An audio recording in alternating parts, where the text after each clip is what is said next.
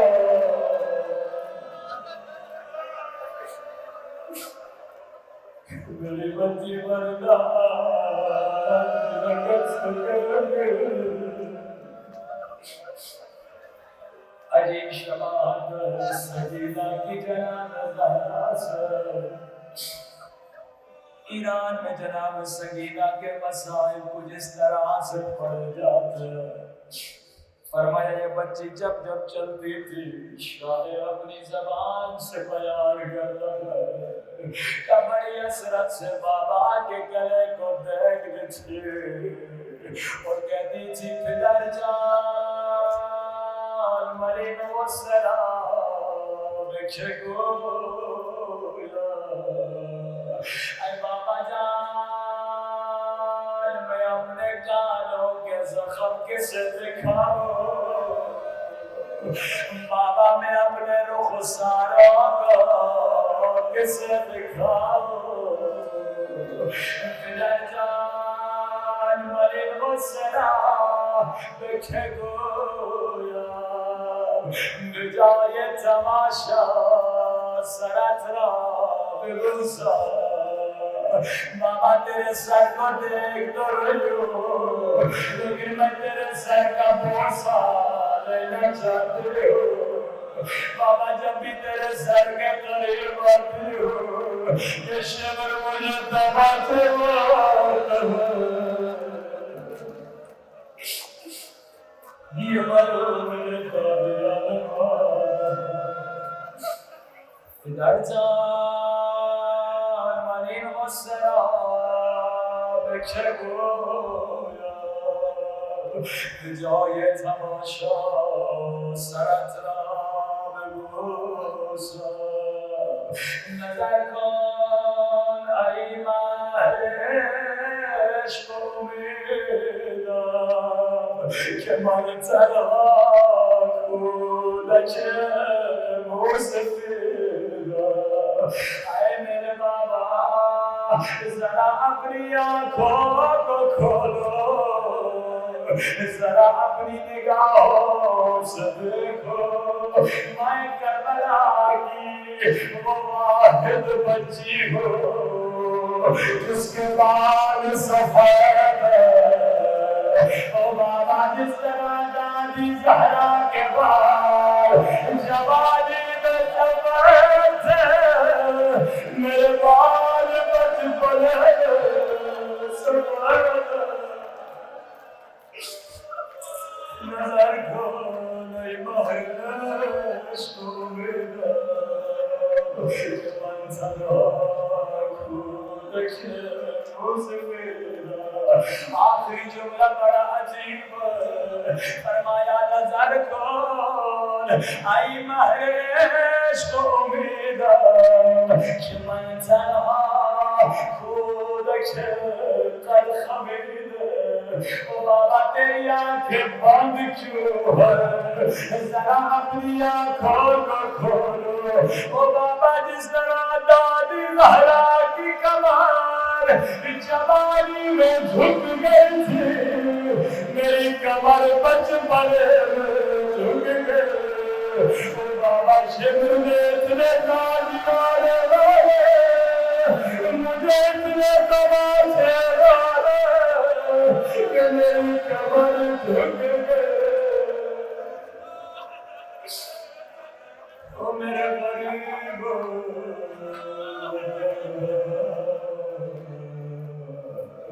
ابھی جب غسالہ نے غسل دیا دے دے دے کے رک گئی، سجاد اس بچی کے بدن پہ کالے نشان ہے، اس بچی کے بدن پہ نیلے نشان ہے، یہ نشان کیسے ہے؟ سجاد ایسے رونے لگے جیسے علی نے زہرا کی ٹوٹی ہوئی پسلیاں دیکھی تھی، آسنا میں نے وہ دیکھ لیا جس زہرا چھپا رہے تھے۔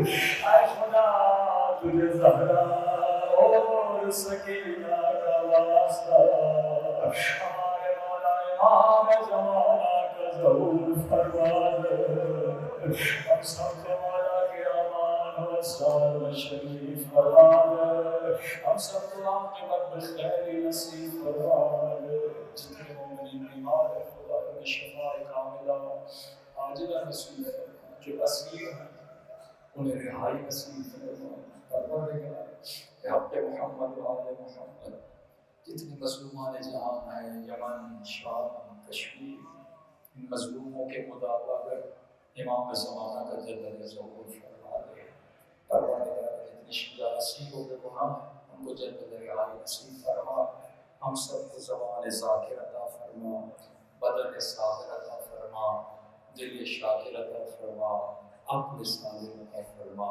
جتنا تو جس پر شزا سے دیا اس پر عمل کرنے کی توفیق نصیب فرما۔ بہت سارے ایسے عرائض کے بلخص آج کل کے مومنین بہت بیماریوں کا شکار ہیں، اسپیشلی جسمانی بیماریاں، تو اس کا علاج بھی اہل بیت نے بتایا ہے۔ یہ ایک نئی سوچ ہے، ایک نئی تہذیب، ایک نئے تمدن کی بنیاد رکھنے کی بات ہے کہ ہم کب تک مغرب کی سوچ کو، ان کی دوائیوں کو فالو کریں گے۔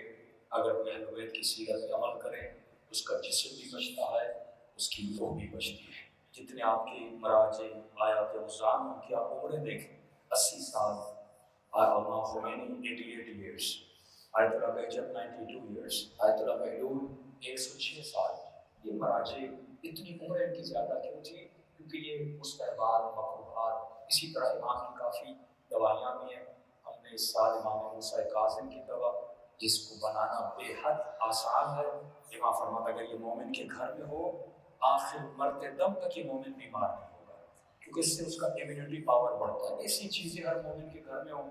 ہم پاکستان میں جہاں بھی جاتے ہیں اسپیشلی چھوٹے بچے کینسر کے مریض ہیں، اتنا کینسر کا مرض بڑھ چکا ہے۔ یہ کینسر کیوں بڑھتی ہے؟ کیونکہ آپ کا امیونٹی پاور کمزور ہو جاتا ہے۔ تو ہمارے فیس بک پیج پہ بھی وہ دوا ہے، لیکن اس ٹاپک پہ آج یہاں بھی کافی ٹائم ہمیں ہو جاتا تھا، مٹیریل اتنا ہے کہ ٹائم کم پڑ جاتا ہے۔ انشاءاللہ کل سے IRC میں رات 10 بجے تقریباً وہاں مجالس کا سلسلہ شروع ہوگا اور ان چیزوں کو وہاں پہ ڈسکس کریں گے، جیسے انسان کی جان بھی بچے، آپ کے بچوں کی جان بچے، اور یہ جو نظام کفر ہے جو آپ کو بیمار کرتا ہے اور آپ کے پیسوں سے پھر دوائیاں بناتا ہے، یہ پورا سائیکل اور بزنس ہے جس میں ہم جکڑے ہوئے ہیں۔ تو کوشش کریں کہ اہل بیت کے ذکر کے صدقے ہماری جان بھی بچے، ہماری روح بھی بچے۔ پروردگارہ اسپیشلی بانیان مجلس کے جتنے مرحومین ہیں ان کو اعلیٰ میں درجات نصیب فرما، ہم سب کو بھی شہداء کربلا میں مشہور فرما۔ ربنا تقبل منا انک انت السمیع العلیم۔